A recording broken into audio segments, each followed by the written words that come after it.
teaching experience and more than 2 decades of training experience, and with a wide exposure on working on academic systems and building academic systems, I am very happy to talk on outcome-based education in this video, which will help the people to implement outcome-based education in their respective field and organizations.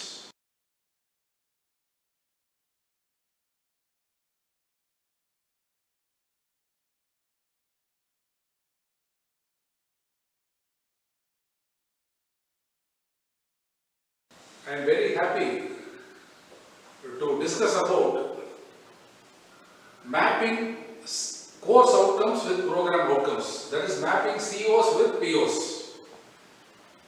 In my previous videos I have already told for each and every course there should be a minimum of 6 course outcomes, and it has been mandated in accreditation documents that for a course there should be 6 course outcomes. And for any undergraduate engineering program, there are 12 program outcomes which has been given by accreditation agencies. Apart from this, 2 to 4 program specific outcomes also will be added. Now, what is the main purpose of this entire outcome based education process? If you see, there are 12 program outcomes and 2 to 4 program specific outcomes, and this is the target for the entire program. The entire program, through all its theory courses, practical courses, all that which is being done in 4 years, finally its objective is to see that a person who is going to graduate from this particular program should possess the 12 program outcomes and 2 to 4 program specific outcomes by the time of graduation. Therefore, it is very clear the entire accreditation process or outcome based education focuses on attaining the program outcomes. If the program outcomes are achieved, automatically it means that we are through in the outcome based education process and in outcome based accreditation. So the first thing we have to do is how to attain these program outcomes. Program outcomes are attained through offering certain courses which are there in the curriculum from the first semester to the 8th semester, and through these courses only the program outcomes are being achieved. One of the courses will be related to certain program outcomes and it might not be related to certain program outcomes, but consolidately through the offering of all the courses, we should make it a point to note that we have to guarantee that all the 12 program outcomes and beyond that the program specific outcomes also are being attained. So, we are going to attain the program outcomes through the courses which are being offered. Therefore, whenever a course is being offered, there are 6 course outcomes in each and every course. We have to attain those 6 course outcomes. That is, a learner has to be given all the opportunity and all the material and all the kind of coaching, the required assessment and evaluation should take place, and finally we should say that these course outcomes have been achieved, and automatically if you achieve these course outcomes, it will contribute to the achievement of certain program outcomes. So I am telling course outcomes are related to the program outcomes. In what way they are related, we have to create a master table. What is that master table? I will show it in one of the slides.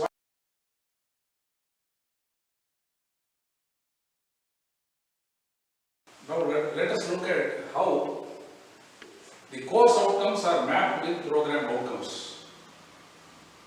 As I told you, each and every course outcome of a course has to be mapped with certain program outcomes and with certain program specific outcomes. Here I am dealing only with program outcomes. Now if you take the first course outcome, the first question you are supposed to ask is, this first course outcome, does it have anything to do with program outcome 1? That is, see, this mapping will be done as strong, medium and weak, or they might use numerals as, instead of strong, medium and weak, they might use numerals as 1, 2 and 3. So one numeral will be for strong, another one for medium and another one for weak. So it all depends upon however you want to do, you can do it. But I will do it as strong, medium and weak. Now, if course outcome 1 compared with program outcome 1, if you feel that this course outcome 1 has something to do with engineering knowledge, and if you feel that it is very strongly correlated, then you can put yes. Otherwise you have to put M if it is moderately.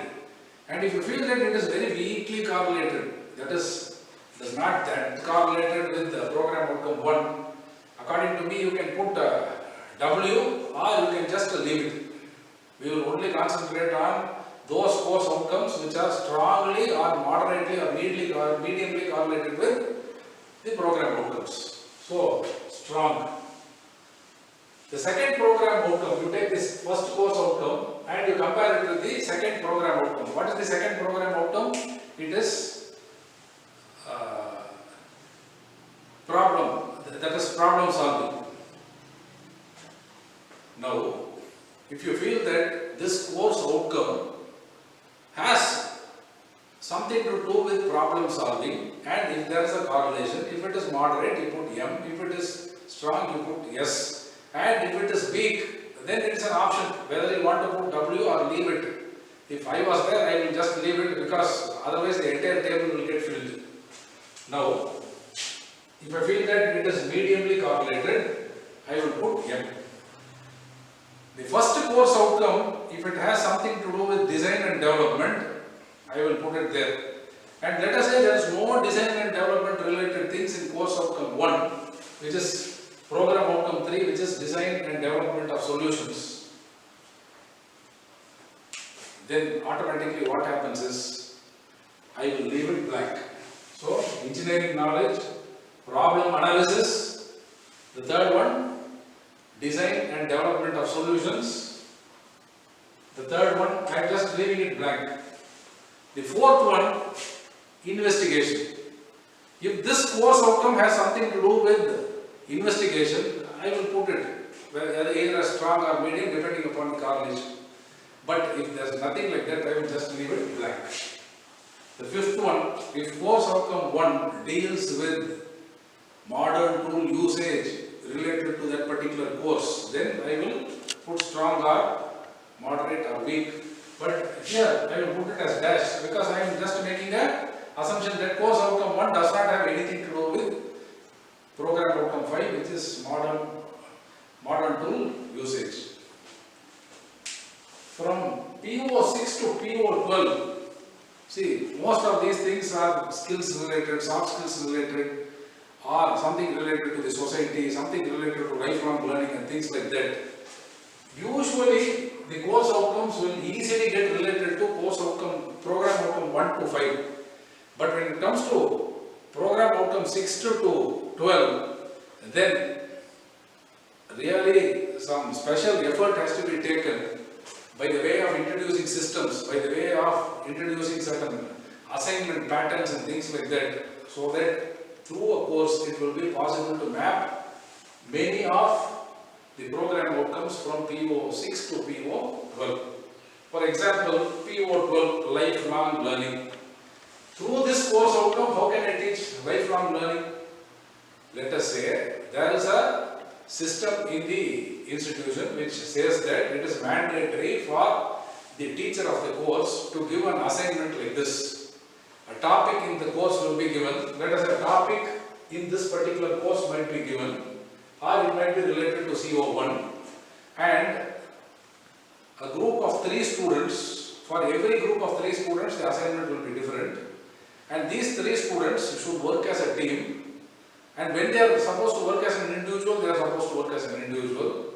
Download 20 journal papers related to the topic which has been given as an assignment, and prepare a report where the objective, OMR, objective, methodology and result of each and every paper is being discussed and prepared as a paper. The student will automatically come to know that what has been mentioned in the course is limited, and there are 1001 things beyond what is there in the syllabus which has to be learned, and the student will get an attitude that they should keep on updating themselves, and lifelong learning is a process which has to be undertaken in the entire profession during their career. So that is how we teach lifelong learning. That is one example. And when we divide the entire class into 3 per group, and for each group if the assignment is going to be different, so automatically what happens is we will be teaching them individuality and teamwork. Which is the program outcome related to individuality and teamwork? The program outcome related to individuality and teamwork is program outcome 9. So I will say moderately this is being achieved. Individuality and teamwork. And let us say even very strongly, through this particular course outcome, through the assignment which has been given, we are able to say that this course outcome 1 is related to lifelong learning, and this has been inculcated in the learning process to the student. This is how mapping has to be done. Now the second course outcome has to be taken. Let us say the second course outcome, when you are going to look at it, comparing it with program outcome 1, 2, 3, 4, and you understand that program outcome 4 is investigation, course outcome 2 is strongly related to investigation, then automatically you put yes here. And in course outcome 2, it demands that we have to deal with certain modern tool usage, then it may be strong or moderate. Like this, it can keep on going. Finally, you will get a table where by achieving all these things, you will be, through this particular course, you can see here, this course outcome 1 contributes to program outcome 1. Course outcome 1 contributes to program outcome 2. Like this. And let us say we can even have course outcome 4 might contribute to engineering knowledge.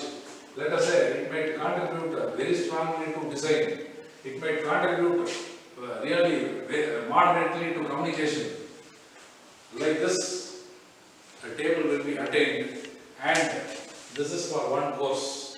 You prepare, this is for course 1. Then for course 2, below this you are going to, according to the curriculum, you are going to prepare the same table for that particular course. Like this, if there are 60 courses in the curriculum, course of table 1 for course 1. Below that, table 2 for course 2, etc. Table 60 for course 60. Then finally what will happen? If you just look at the table, you can count 1, 2. In this particular table, you are having 2 course outcomes which are contributing to program outcome 1. In the second course, there might be 3 program outcomes contributing to program outcome 1. Like that, till the 60th course if you take, how many course outcomes in general? If 60 courses are there and 6 course outcomes per course, so 6 into 60, which will be 360. 6 sixes are 36. That is 360 course outcomes will be there. In general, it is being said that for any program outcome, at least 25% of the course outcomes should contribute. 25% of the course outcomes means 25% of 360. How much does it come to? 25% of 360 means, if it is 300, it comes to 75. 360, it might come to 80. So 80 course outcomes in 4 years will contribute to the attainment of program outcome 1. To take the second program outcome, there will be a number of course outcomes which will contribute to the attainment of that particular program outcome. So on an average, if you see, for under each and every course, at least 25% of the course outcomes should contribute to the attainment of that particular PO. As I told you, from 1 to 5, it will get mapped. But from 6 to 12, unless there are specific systems which are built in the academic process, which demands the student while learning to do certain things, then the mapping will be skewed. That is, more number of course outcomes will get mapped only to 1 to 5, and if you take 6 to 12, that amount of mapping will not be there. It simply means that our approach is only towards achieving P1 to P5, and we are not concentrating on P6 to P12. That is not allowed. Each and every program outcome is equally important, and we should really prove, not only through the mapping, through the supporting academic systems, that we are having a very strong base which says that we are giving all the opportunity and we are having all the assessment and evaluation processes through the teaching, learning and evaluation process to ensure that enough is being done for the attainment of program outcome 1 to program outcome 12, and beyond that the program specific outcomes. This is what is the essence of the mapping which is being shown in this particular board, and this is a very important part because based on this many things happen. If you are going to put S here, automatically M here, it never means that we should give less importance and more importance here. This is only for the sake of mapping. When we teach, there is no partiality. Then we are going to make a calculation for the attainment of course outcome 1. Whatever value we are finally going to get, that will be substituted here. And when we are going to substitute it here, so automatically what happens? It will contribute to the attainment of program outcome.